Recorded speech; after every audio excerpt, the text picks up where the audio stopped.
Prasoon, while I was researching your work, there was a speech that really struck me.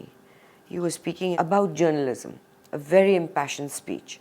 What was that about? Actually बहुत कुछ बदल गया है। Economic reform जब से इस देश में हुआ 91 के बाद से मीडिया का पिरामिड उल्टा हो गया है। जो मीडिया का काम था इस पूरे सिस्टम को लेकर देखने का, निगरानी करने का, अब ये बहस चल पड़ी है कि मीडिया पे निगरानी की जाए। हम ये बार बार कर रहे थे कि आप एक क्राइम करते हुए एक ऐसी ज़मीन तैयार कर रहे हैं जिस ज़मीन पे खड़े होकर आप हमको एक आइडियलिज्म के थॉट्स बताना चाहते हैं कि सिस्टम ऐसे चलता है। जब आप एक सेमिनार ऑर्गेनाइज करने में इस देश की जो माली हालत है, जो सामाजिक आर्थिक स्थिति है, उसके प्रति ईमानदार नहीं है तो कल आपके हाथ में देश ही दे दिया जाए तो और आप स्थिति नागवार कर दोगे।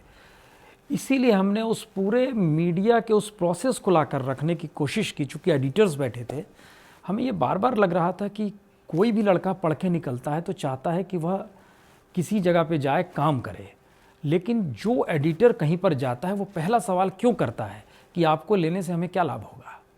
ये फ़ायदे का संकट जो है कि हमें क्या मुनाफा होगा आपसे, ये तो कोई बोली नहीं थी इससे पहले। तो कभी ऐसे डायलॉग हम लोगों ने सुने नहीं थे। तो हमें लगा कि पेट भरा हुआ है, एसी का कमरा है, अब उसके बीच आप डायलॉग्स करें तो आप इस देश को जानते नहीं हैं। अगर आपने ऐसा सेमिनार ऑर्गेनाइज करना तो आप कैसे करते? हम सेमिनार ऑर्गेनाइज एडिटर्स के ज़रिए नहीं करते हैं।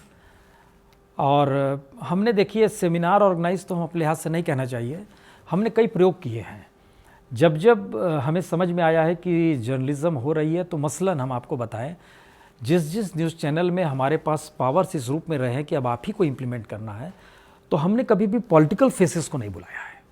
जो लोग काम कर रहे हैं फील्ड में उनको बुलाया, चाहे वो कोई भी मसला हो, चाहे वो पार्लियामेंट के भीतर जो वक्त बर्बाद करने का मसला हो, या ज़मीन का मसला हो, या लैंड रिफॉर्म का मसला हो, एग्रीकल्चर का मसला हो, कोई मसला हो।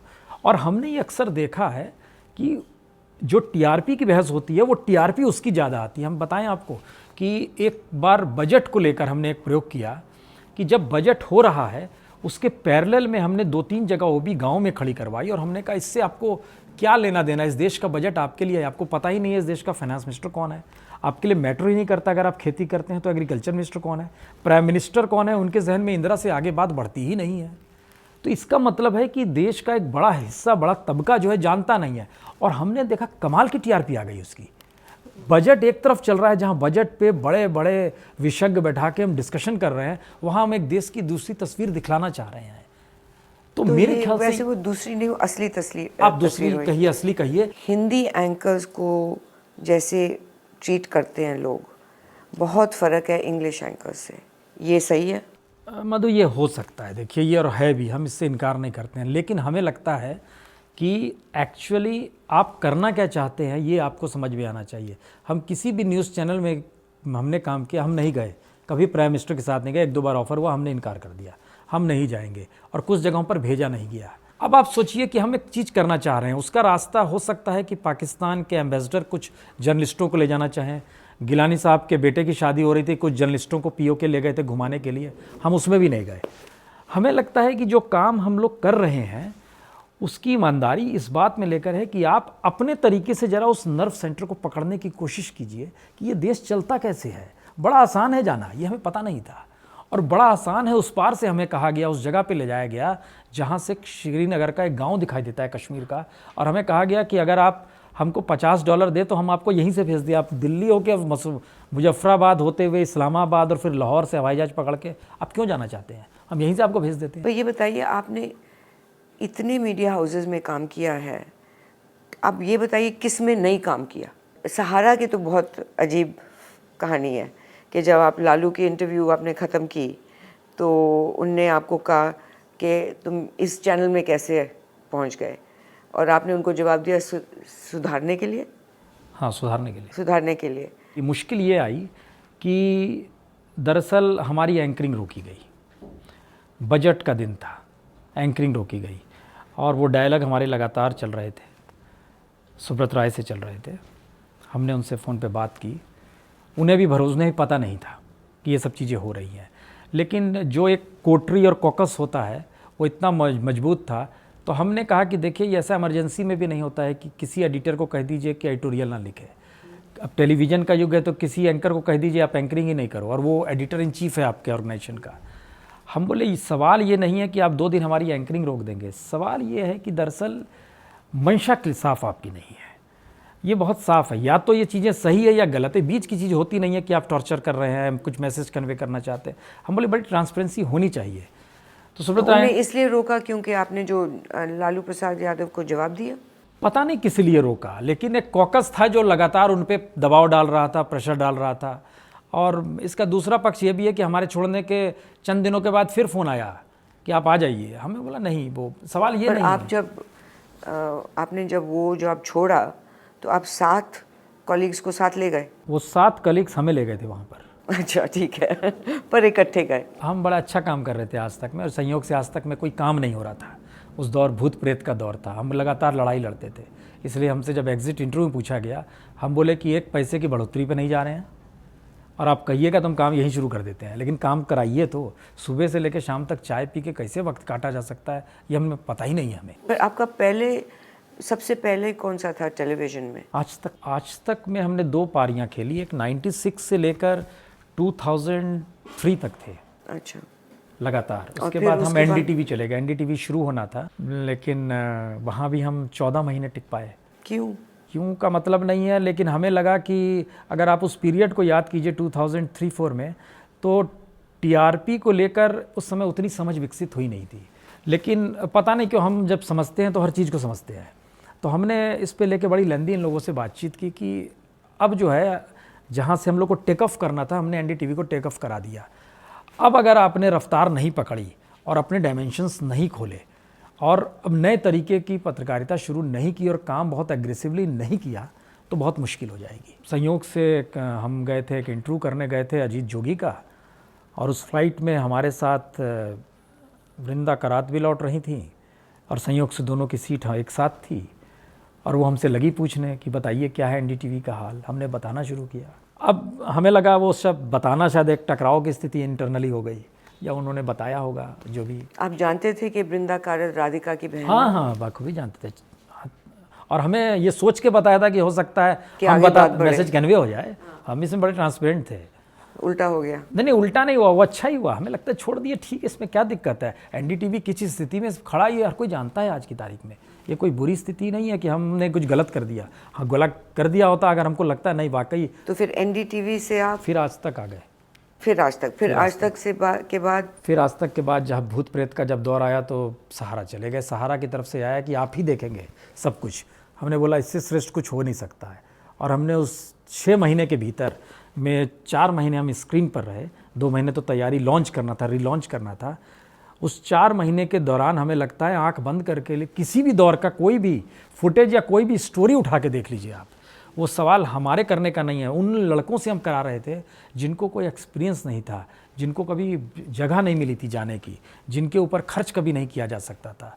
हमने खबर के लिए जो खर्च करना शुरू किया और जोड़ना शुरू किया, और ये जान के आपको रहत होनी चाहिए कि पब्लिकली हम लोग को सीपीएम गवर्नमेंट पब्लिक मीटिंग में बोलती थी कि ये व्यक्ति जो है हम लोग को हार्म कर रहा, और ममता बनर्जी हमारे एक फ़ोन पे आ जाती थी, क्योंकि ममता बनर्जी को लग रहा था अगर ये खड़ा हुआ है तो शायद। उसके बाद टाइम्स नाउ घुसा नंदीग्राम में भी।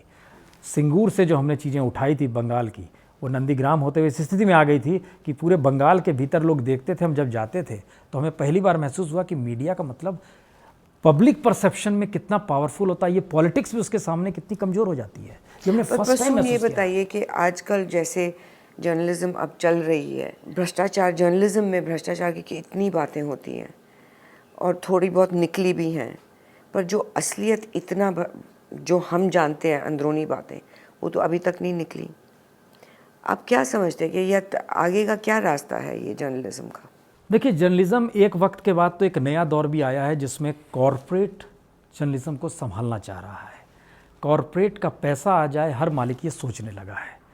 लेकिन हम एक दूसरी स्थिति देख रहे हैं कि आने वाले दौर में ये जो पूरा वैक्यूम जो बन रहा है, इसमें हमें लगता है एडिटर करप्ट तभी होता है, जो रिपोर्टर्स करप्ट तभी होते हैं जब उनके पास कोई काम नहीं रहता है और डे टू डे की स्थिति में लोग आके खड़े हो जाते हैं। नहीं, ऑल्सो अगर वो ओनर ग्रीन लाइट दे देता है कि ऐसे पैसे लेके कहानी लिखो।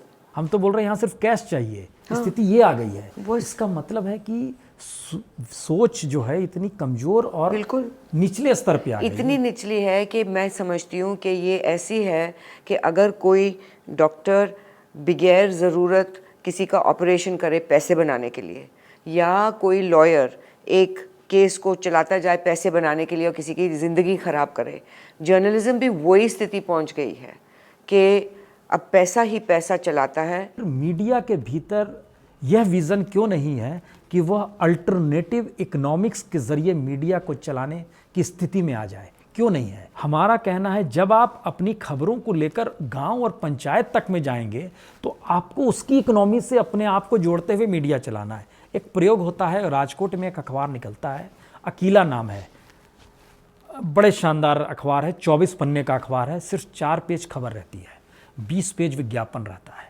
विज्ञापन का साइज़ छोटा सा है, पर विज्ञापन की कीमत 5 से 15 रुपए है। विज्ञापन में आता है कि हमारा गांव का नाम ये है, वार्ड नंबर ये में हमारे घर का हैंडपंप नहीं चल रहा है, इसको ठीक करा दिया जाए, 5 रुपए दे दीजिए, आपका विज्ञापन छप गया।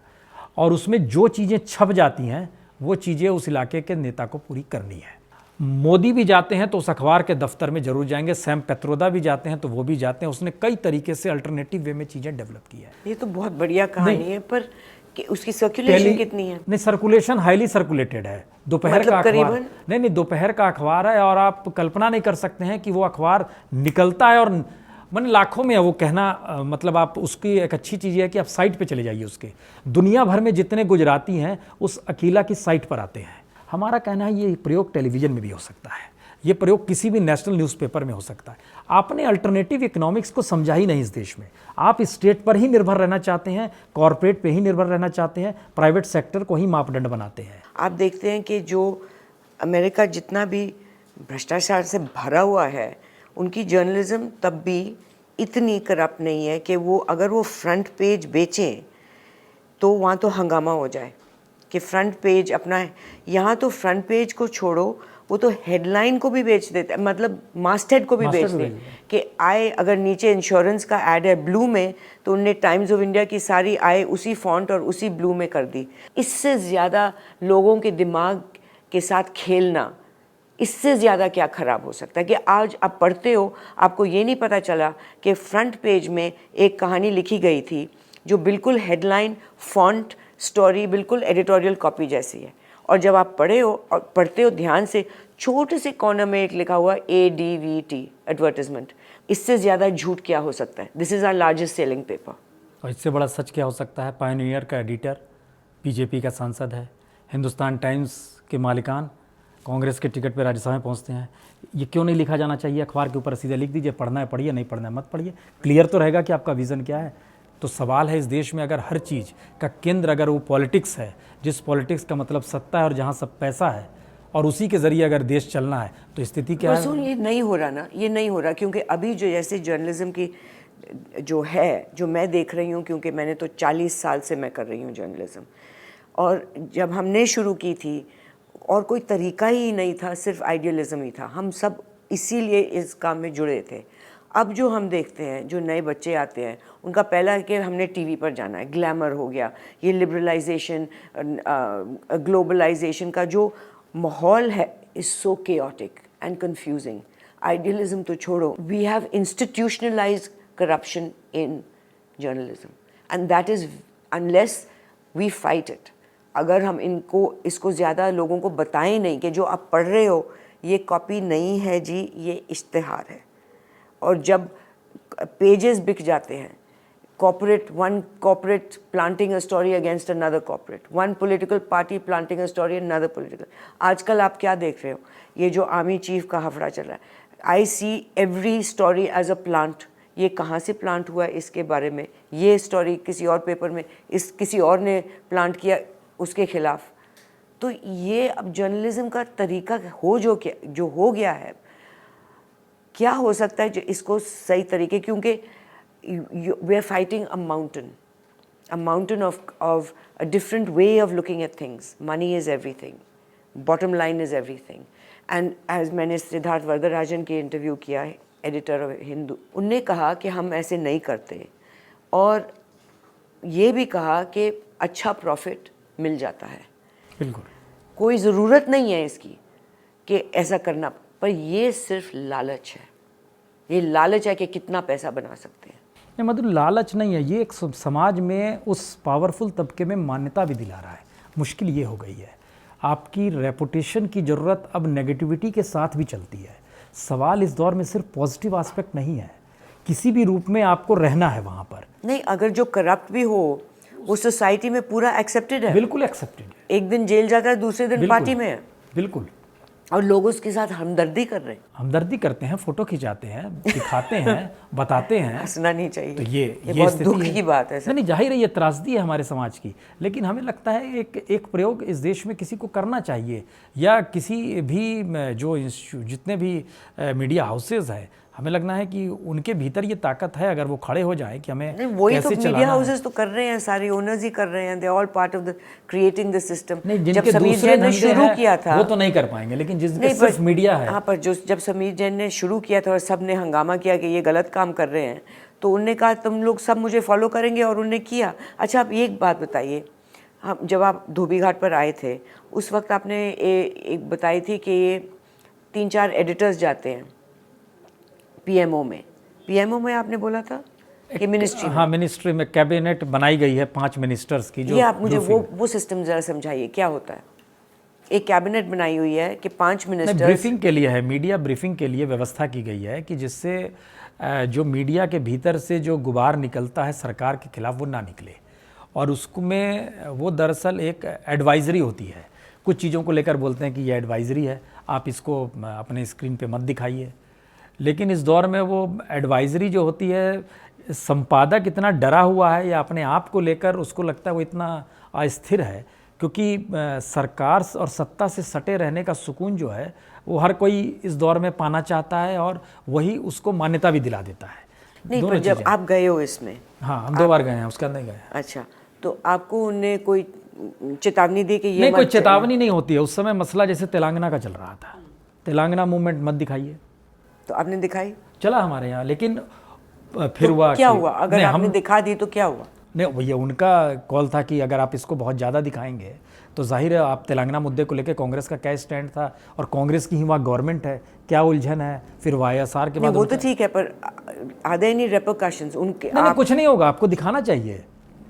ये बहस तो लगातार होती है। अब इन सब के बीच अभी बहस चलती है कि अन्ना को मत दिखाइए, ये लगातार हो रहा है, मत दिखाइए। नहीं दिखा रहे हैं लोग, इससे कहाँ इनकार है? वो लोग नहीं दिखा रहे हैं जो एक दौर में खुल के दिखा रहे थे, वो नहीं दिखा रहे हैं। ऐसे भी हैं स्थिति। तो ये अभी हुई है, जब ये जो लास्ट अन्ना ने जो फास्ट किए हैं तो टीवी में नहीं था, बहुत कम था। हाँ, तो ये वजह ये है, ये हाँ, अपनी जो इतना ही नहीं, ये जो प्राइवेट एडवाइजरी कमेटी जो बनी हुई है, सेना अध्यक्ष के मसले को लेकर सरकार की अचानक सारे लोग जाग गए और मशक्कत शुरू हो गई कि इसको इस रूप में मत लाइए, आप मत दिखाइए। तो जाते क्यों हैं? बिल्कुल नहीं जाना चाहिए, या इस बात को सामने लाना चाहिए। देखिए, आप हमसे पूछ रहे हैं अभी, लेकिन ये बात तो छप जानी चाहिए, ये बात तो आ जानी चाहिए। किसी को स्टिंग करना चाहिए। स्टिंग करने की बात नहीं है, इतनी ट्रांसपेरेंसी है। आप कल्पना कर सकते हैं कि पीएमओ में जिस समय टीके नायर प्रिंसिपल सेक्रेटरी थे, उन्होंने एक पार्टी ऑर्गेनाइज की, हैबिटेट सेंटर में पार्टी दी। शनिवार का दिन था और उस रात में जेएनयू में भी एक सेमिनार होता है, तो 2G में सेमिनार में भी हमको जेएनयू में बुलाया गया था, और यहाँ से भी हमको पीएमओ से भी आया था कि आप आइए। हम चले गए। अब बाहर लिखा हुआ है बाकायदा कि पीएमओ के जो प्रिंसिपल सेक्रेटरी टीके नायर की पार्टी चल रही है, एरो बना हुआ है। हैबिटेट सेंटर पब्लिक प्लेस है, हर कोई जाएगा। अब उसने देखेगा, जाहिर है। अंदर जैसे इंटर किए, देखे हाथ में जाम पकड़ के खड़े हुए हैं। मसला ये नहीं है कि आप जाम पकड़ के, आप इस देश की स्थिति समझिए। सारे लोग थे, जितने भी एडिटर्स आप सोच सकते हैं, सभी लोग थे वहाँ पर, और कुछ चंद लोग को इस रूम में बुलाया गया था, लेकिन वो एक ओपन प्लेस था। इनके घर में भी नहीं था किसी के, या पीएमओ में भी नहीं था, वो तो एक पब्लिक प्लेस पे हो रहा था। अब जो देख रहा था, जब हम बाहर निकले, हम थोड़ी देर में बाहर निकला, जब बाहर निकले तो 2 लोग बात कर रहे थे। वो बोल रहे थे, यार ये प्राइम मिनिस्टर के प्रिंसिपल सेक्रेटरी की पार्टी और शराब पार्टी चल रही है, ये देश चल रहा है कि मजाक हो रहा है। हैबिटेट सेंटर से जैसी बाहर निकलने, हम फिर निकल के अपने चले गए जेएनयू, और फिर लौटे तो हमारे दिमाग में बड़ी खलबली थी। जेएनयू गए थे तो वहाँ उन्होंने ढाबे की वो चाय पिलवाई कि चाय बैठ के पीजिए। हम थे और प्रंजय ठाकुरता थे, एक और कोई थे, 3 लोग थे हम लोग को। रात में चला हॉस्टल में। चल नेक्स्ट डे हमने लिखा, हमें लगा नहीं छापेगा अखबार, अखबार छाप दिया। भास्कर में हमने लिखा कि ये वक्त उधर और एक वक्त, इसको हमने दोनों में तुलना की कि जेएनयू में जो नई पीढ़ी तैयार हो रही है वो कैसे हो रही है। एक वक्त था इंदिरा गांधी को उसने रोका था, और एक वक्त यहाँ पर आ गया जहाँ पीएमओ इस रूप में है। तो इसको हमने कॉम्पिटिशन में लिया। श्रवण गर्ग एडिटर थे, उनसे बातचीत हुई, हमने तो ऐसे ही उन्हें पूछा आपने छाप दिया यार, आपको लगा नहीं कि नहीं छापना चाहिए? बोले प्रसून यही तो ताकत है और यही हमें समझना बूझना है, इसी रूप में हमें काम करना है। तो उन्होंने छापा, उन्होंने हिम्मत दिखाई। अब ना तो उनके ऊपर कोई मालिक का रोक था, ना ये एक एडिटर की शक्ति होती है कि वो अपने आप को किस रूप में देखे। और हमें लगता है वो अब उसमें एडिटर सोचता है अरे छाप देंगे, उससे उनकी क्रेडिबिलिटी बड़ी जाहिर है। और इसका दूसरा हिस्सा आप ये भी कह सकते हैं उसके बाद हमको पीएमओ से बुलाया नहीं किया। अच्छा, has anyone tried to plant stories on you? हमारे साथ उल्टा हुआ है। हमारे पास पॉलिटिकल सर्कल के भीतर से जानकारी देने के लिए लोग तत्पर रहते हैं, चूंकि ये क्राइसिस हर जगह है। अगर गडकरी बिजनेस कर रहे हैं बीजेपी के नाम पे, तो बीजेपी के भीतर के लीडर चुप हैं, उनकी बात कोई क्यों नहीं ला रहा है? हमें ये आज तक वो बोलना चाहते हैं, बताना तो चाहते हैं। बिजनेस करते हैं कौन? गडकरी। गडकरी जाहिर है, जो नज़र आ रहा है तो बड़ा क्लियर नज़र आ रहा है ना। जब पार्टी ने डिसीजन ले लिया राज्यसभा में आप वोटिंग नहीं करोगे राज्यसभा के लिए, उन्होंने विधायकों को बोल दिया। विधायकों से मैंने पूछा कितना मिला है, तो बोले ये तो नहीं बताएंगे लेकिन मिला है, क्योंकि उद्योगपति है अग्रवाल, स्पंज फैक्ट्री है उसकी जमशेदपुर में, उसको हमको वोट डालना था, इसमें क्या दिक्कत है? ये तो परंपरा है झारखंड की रही है जब से राज्य बना है। सवाल ये नहीं है, सवाल है कि दरअसल जो पावर में रहता है, आज गडकरी है, कल एबीसीडी कोई और हो जाएगा। कांग्रेस में आज अहमद पटेल है, हो सकता है उस कोठरी में कल कोई दूसरा बैठ जाए। उससे नज़दीकी बना के बाकी सारे क्राइसिस को भूल जाना और उसी के इर्द गिर्द जर्नलिज्म करना, ये एक नया ट्रेंड आ गया है। मुश्किल ये हो गया, एक्सेस जर्नलिज्म। एक्सेस जर्नलिज्म आप कह सकते हैं, जबकि आपका काम है कि जब आपकी स्टोरी हो तो पॉलिटिशियंस आपको देख के सुधर जाए। मतलब ये होना चाहिए था। हमें तो याद है आज तक में कितने मौके आए हैं, जब निकाले गए तो फ़ोन आ गया और नकवी साहब दौड़ते हुए आए, प्रसून क्या बोल रहे हैं, वो अहमद पटेल बोल रहा है, आपने उनका नाम ले लिया बीच उसमें। हम बोले उनको बोलिए फ़ोन इन दे दें, हमको सवाल पूछेंगे जवाब दे दें, तो हम लोग तो ऑन एयर हैं, रात का वक्त है, 10 तक प्रोग्राम कर रहे हैं। उन्होंने फ़ोन उठाया हुआ था और पूछा आप बोल रहे हैं प्रसून क्या फ़ोन इन देंगे क्या? बोले नहीं छोड़ दीजिए। हम बोले हो गया, तब इसमें आपको क्या करना है भाई, या तो आप कभी नहीं बोलेंगे, बंदिश लगा दीजिए। तो ये सारी चीज़ें आनी चाहिए, जो काम है उसको हमने छोड़ दिया है। और कांग्रेस में अभी? कांग्रेस में तो जाहिर है सब कुछ अहमद पटेल के कॉकस में चीज़ें जर्नलिस्टों में चल रही है, इसमें इनकार कहाँ किया जा सकता है। उनके दरवाजे पर जिसकी दस्तक है वो जर्नलिस्ट को कोई छू नहीं सकता है, बाकियों का कोई महत्व नहीं है। हमने इस पर भी लिखा था किस तरीके से खांटी कांग्रेसियों को दरकिनार कर दिया गया। कांग्रेसी नेताओं के फ़ोन हमारे पास आए, तो हर कोई अपनी कॉन्स्टिट्यूंसी देख रहा है, अक्रॉस द पार्टी लाइन स्थिति आ गई है। बीजेपी स्टेट में मैक्सिमम धंधे कांग्रेसी वाले कर रहे हैं। हिमाचल प्रदेश में जाके पता कीजिए, आपको पता चलेगा होटल, इंस्टीट्यूशंस, एजुकेशन सेंटर्स सारे कांग्रेसी वाले खुलवा रहे हैं। संबंध है, अनुराग उनका बेटा, धूमल का बेटा कैसे आ रहा है, ये सारी चीज़ें मौजूद है। इसमें कोई बहुत ऊर्जा नहीं खपानी है जर्नलिज्म करते समय, लेकिन इन सब के लिए क्यों नहीं स्पेस है? बताइए, इन एक्सेस इस देश में चल रहा है। और ये टेलीविजन में तो कोई प्रोग्राम में नहीं दिखाया ना बताया। नहीं, टेलीविजन में भी आना चाहिए, हमारा ये कहने आ सकता है इसमें, लेकिन सवाल खाली ये है कि एक तो आपके भीतर वो करेज रहना चाहिए। अरे जो आप काम कर रहे हैं उसके एवज में जो मिल रहा है काफ़ी है, इसमें क्या दिक्कत है, क्या परेशानी है? मीडिया हाउस का जो मालिक है उसमें करेज रहना चाहिए, वो करेज होना चाहिए। लश्कर तोयबा का चीफ का इंटरव्यू दिखाने से मना किया था लालकृष्ण अडवाणी, होम मिनिस्टर थे। इंडिया टुडे, वो टीवी टुडे में उसमें मीटिंग हुई, वो फैसला लिया गया, ना सिर्फ इंटरव्यू दिखाएंगे बल्कि अखबार में ऐड भी देंगे। अखबार में ऐड दिया गया, आज तक कैचेज लश्कर चीफ। तो ये करेज होना चाहिए, जिनमें है वो टिके रहेंगे और आगे बढ़ेंगे और लीड करेंगे, ये समझ होनी चाहिए। तो अब आप टिके रहोगे? नहीं, हम तो टिके ही हैं। आप देखिए, आप इसको एक चीज़ और समझिए, हमने देखा पहली बार एडवर्टाइज़र्स के बीच में जब हम गए तो एडवर्टाइज़र्स मिलने के लिए बेताब थे। आप सोचो ना, बड़ी बड़ी कंपनी के जो लोग थे वो बोले थे हम आपके प्रोग्राम में एडवर्टाइज़ करेंगे, और मालिक खुश है कि यार इसके प्रोग्राम में करेंगे। मतलब ये है कि जर्नलिज्म की क्रेडिबिलिटी जिस जर्नलिस्टिक एस्पेक्ट पर टिकी हुई है उसको महत्व तो हमेशा मिलेगी मार्केट में। अगर हम इसे छोड़ देंगे तो हमारा महत्व नहीं रहेगा। नहीं, प्रसून कितने लोगों ने छोड़ दिए। अरे लेकिन उनको कुछ और चाहिए, तो उनके जीवन में हम क्यों झांके, हम उन पे क्यों डिस्कशन करें?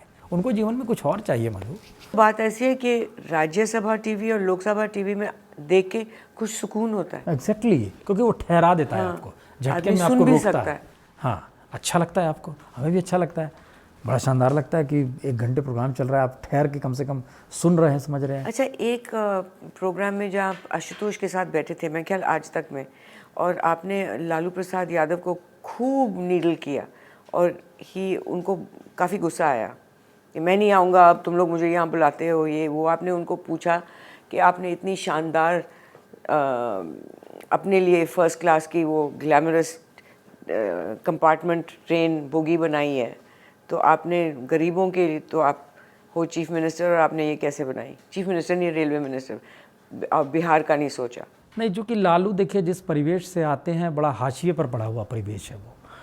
लालू यादव, बिहार की हालत भी अच्छी नहीं है, सबको पता है। वो जिस कम्युनिटी से आते हैं उसकी हालत अच्छी नहीं है।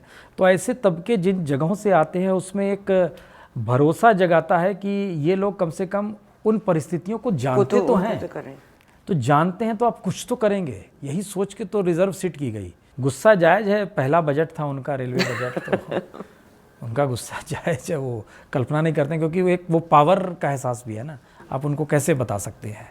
और इस देश में मंत्री से बड़ा तो कोई होता नहीं है, ये मान लिया गया है। प्रसून, थैंक यू, बहुत बहुत शुक्रिया जी, बहुत धन्यवाद कि आपने इतना टाइम दिया।